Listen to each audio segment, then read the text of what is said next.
It's time for you to die, old man. Even if you hadn't tortured all those people, the way you've treated your daughter, it's reason enough. You've broken Sheridan's heart. You've done everything to ruin her life. You've even reached out to try and threaten me.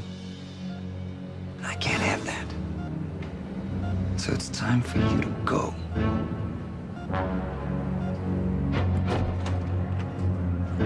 Chris, what are you doing? Rachel, what are you doing here?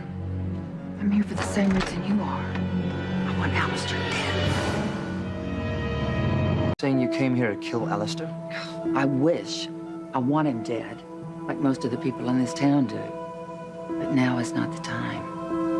And you can't kill him either, Chris. Why not? Because you would be sacrificing your life. You and Sheridan have a future together, and I don't want to see you lose that. Sheridan doesn't deserve to lose another love. You're right. Sheridan can't afford to lose another person in her life. Do you think he can hear us? Alistair, if you can hear us, it's okay to let go. It's time. Go to the light, Alistair. Go to the light. Except in his case, the light is probably the flames of hell. Bastard. Why can't you just die? Well, as long as he stays this way, he can't hurt anybody else. I come in here sometimes just to make sure. You truly hate him, don't you? I never knew I had this much venom for another. I started to say another human being, but he's not human.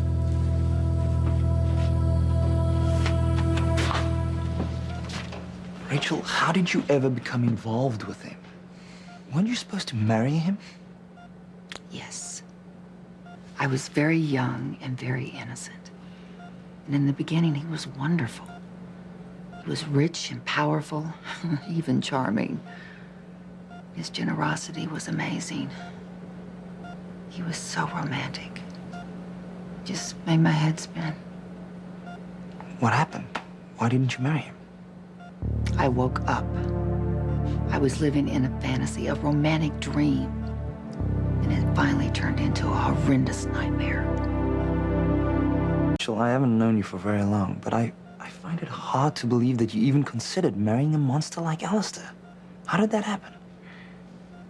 I was young and somewhat naive. It took me a long time to realize who Alistair really was. The fact is, I felt sorry for him.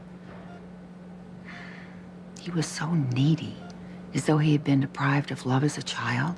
So when I showed him any kind of kindness or affection, he became obsessed with me. And that didn't put up a red flag? No. At that age, most girls are thrilled when someone shows that intense devotion. So when did you realize he was a monster? Alistair, what's he... I was so stunned by what I saw, I almost fainted. I'm so sorry, Rachel. That must have been a terrible thing for you to have seen. It was beyond painful. After I'd gone downstairs to tell everyone that the party was canceled because Alistair was ill, I went back upstairs, and then I changed my clothes, and then... Come in.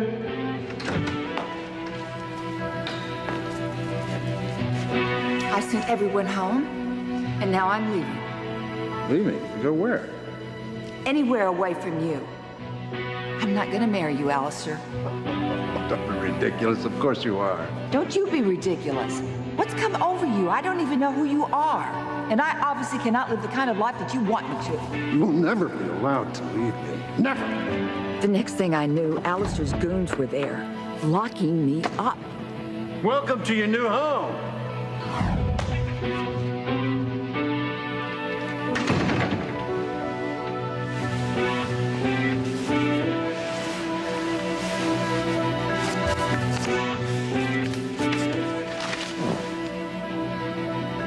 And that's when I realized that Alistair intended to keep me hidden away. prisoner for the rest of my life. No one would come looking for you because they all thought you were dead. That's right. No one even knew the cabin existed at the time. And I was in a room that was well hidden. Alistair brought me newspapers that told me of how devastated my family was about my death. And eventually I came to realize that I would never escape that place. But then something happened that changed all that. I knew I had to escape or die trying. You said that something happened that motivated you to escape? Yes.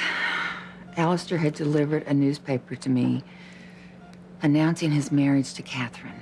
I became enraged. I was pounding on the door. I tried to kill myself with a plastic knife that they brought with my meals. But my jailer was there in a heartbeat to bandage me up, to let me know that it was pointless for me to try to escape. I don't know, I became numb. I just gave up. I knew that there was no way that I could escape. I wanted to die, but he just kept me prisoner for years.